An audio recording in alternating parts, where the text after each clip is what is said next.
Perkenalkan, nama saya Abednego Aryawiku Wicaksono. Saya berasal dari kelas 10 Elektronika 1. Saya lahir di Wonogiri tanggal 28 Maret 2005. Saya akan menceritakan hikayat yang berjudul Hang Tuah. Alasan saya menceritakan hikayat Hang Tuah ini karena pada hikayat ini berisikan pesan moral yang bermanfaat untuk kita semua. Hikayat Hang Tuah. Pada suatu ketika, ada seorang pemuda bernama Hang Tuah, anak Hang Mahmud, yang bertempat tinggal di Sungai Duyung. Oleh karena itu, semua orang yang tinggal di Sungai Duyung mendengar kabar bahwa Raja Bintan sangat baik dan sopan terhadap semua rakyatnya. Kalau Hang Mahmud mendengar kabar itu, Hang Mahmud akan berkata kepada istrinya yang bernama Dang Merdu, "Ayo kita pergi ke Bintan, negeri yang besar itu. Apalagi kita ini 3 orang yang miskin. Lebih baik kita pindah ke Bintan agar lebih mudah mencari pekerjaan." "Sepertinya benar apa yang dibicarakan Hang Mahmud," kata Dang Merdu. Pada malam itu, Hang Mahmud bermimpi bulan turun dari langit. Cahayanya penuh di atas kepala Hang Tuah. Hang Mahmud pun terbangun.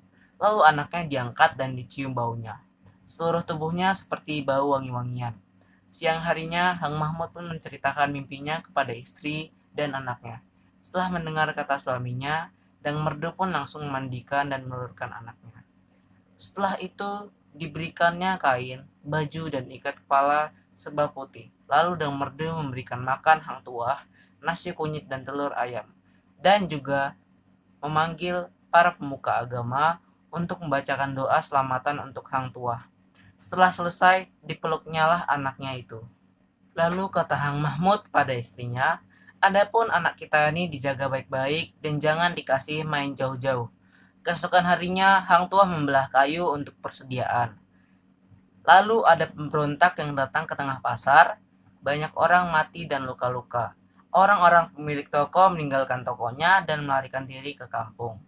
Gemparlah negeri Bintan itu dan terjadi kekacauan di mana-mana. Orang-orang melarikan diri. Ada seorang yang sedang melarikan diri berkata kepada Hang Tuah, "Hai Hang Tuah, ingin matikah engkau dan tak mau masuk ke kampung?" Maka Hang Tuah sambil membelah kayu, "Negeri ini memiliki prajurit dan pegawai yang akan membunuh. Ia pun akan mati olehnya." Waktu ia sedang berkata-kata, ibunya melihat bahwa pemberontak itu pergi menuju Hang Tuah sambil menghunuskan kerisnya. Maka ibunya berteriak dari atas toko, katanya, "Hai anakku, cepat lari ke atas toko." Hang Tuah mendengarkan perkataan ibunya. Ia pun langsung bangkit, berdiri dan memegang kapaknya, menunggu amarah pemberontak itu. Pemberontak itu datang ke hadapan Hang Tuah, lalu menikamnya bertubi-tubi. Maka Hang Tuah mengayunkan kapaknya ke kepala orang itu. Lalu terbelahlah kepala orang itu dan mati. Semua orang heran melihat keberanian Hang Tuah membunuh pemberontak itu dengan kapak. Maka kata seorang anak, dia akan menjadi perwira besar di tengah Melayu ini. Terdengarlah berita itu oleh keempat kawangnya, Hang Jebat, Hang Kasturi, Hang Lekir, dan Hang Lekui. Maka mereka pun langsung berlari-lari mendapatkan Hang Tuah. Hang Jebat dan Hang Kasturi pun bertanya kepadanya, "Apakah benar engkau membunuh pemberontak itu dengan kapak?"